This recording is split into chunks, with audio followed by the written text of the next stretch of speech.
There is no God. I remember saying those exact words when I was young. I was angry at the world, angry at people, and angry at a God I believed had abandoned me. If someone had told the young version of me that I would one day become a Catholic nun and live to be 102 years old, I would have laughed in their face. But life has a strange way of humbling us. My name is Sister Margaret. I am 102 years old, and for most of my life, I have served God and the people around me. I have lived through wars, loss, heartbreak, and miracles I still cannot explain. And today, when people ask me how I've lived this long and stayed healthy in body and spirit, I tell them it was not medicine alone. It was faith, service, and forgiveness. But I did not start my life with faith. I was born in a small American town during a difficult time. My family was poor. My father worked long hours at a factory, and my mother struggled to keep food on the table for four children. We didn't have much, but my mother had one thing she held on to tightly: her faith in God. Every Sunday morning, she would wake us up early, dress us in our cleanest clothes, and take us to church. I remember the smell of the wooden pews, the quiet echo of the choir, and the way sunlight would shine through the stained glass windows. But as a child, I didn't understand any of it. To me, God felt distant, invisible, silent. Then, when I was 11 years old, my mother became very sick. The doctor said it was an infection that spread too fast. For weeks, I prayed beside her bed because everyone told me God listens to children. I prayed harder than I had ever prayed in my life. But my mother still died. I remember standing outside the church after her funeral, looking up at the sky and whispering with tears in my eyes, "There is no God." For years after that, I refused to step inside a church. As I grew older, that anger followed me. By the time I was a teenager, I had become rebellious and lost. I left home at 18, moved to the city, and tried to build a life far away from the memories of my childhood. The city was loud, exciting, and full of temptation. I worked small jobs, met many different people, and slowly drifted into a life that had no direction. Parties, late nights, unhealthy habits, things that made me feel alive for a moment, but empty afterward. On the outside, I looked like a normal young woman enjoying freedom. Inside, I felt lost. There was one night I remember very clearly. I was 23 years old. I had just lost my job, my apartment rent was overdue, and the friends I spent time with had disappeared the moment things became difficult. I walked alone through cold streets that night, feeling like the world had no place for me. Without realizing it, my feet brought me to the steps of a small Catholic church. The doors were open. I don't know why, but I walked inside. The church was quiet. No music, no people, just a single candle burning near the altar.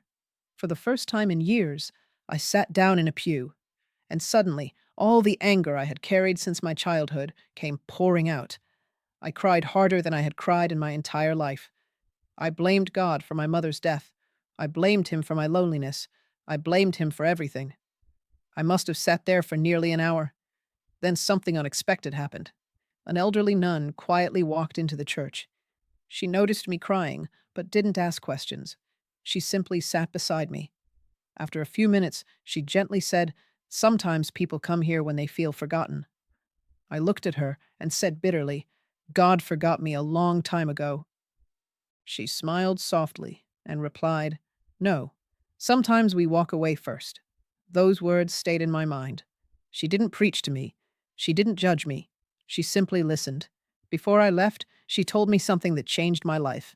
She said, "Faith does not mean you never doubt. Faith means you keep searching, even when you are lost." I began visiting that church again, first once a week, then almost every day. Slowly, I started helping the sisters with small things, serving food to the homeless, cleaning the chapel, helping elderly people who lived nearby. And something strange began to happen. The more I helped others, the less empty I felt. It was as if the anger inside me was slowly dissolving. One day, when I was 26, I realized something surprising. For the first time in many years, I felt peace. That was the moment I decided to dedicate my life to God. Many people think becoming a nun means running away from life. But for me, it felt like finally finding where I belonged. I joined the convent and began a life of prayer, discipline, and service.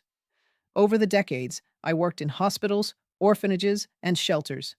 I cared for the sick, the poor, and the lonely. I saw people at their worst moments, and sometimes at their most beautiful moments. And through all those years, I learned something important. Helping others heals your own soul. Now people often ask me how I have lived to be 102 years old and still remain healthy. Doctors say my heart is strong, my mind is clear, and my body moves better than many people half my age. Of course, good food and walking every day helped. But I always tell them the real secret lies in three simple things I practiced for most of my life. The first thing is faith. Not perfect faith, not blind faith, but faith that life has meaning even during suffering. Every morning, for more than 70 years, I started my day with prayer and gratitude. That habit shaped the way I saw the world.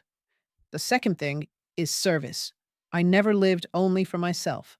Whether it was cooking meals for strangers, holding the hand of someone who was dying, or simply listening to a person who felt invisible, I tried to be useful.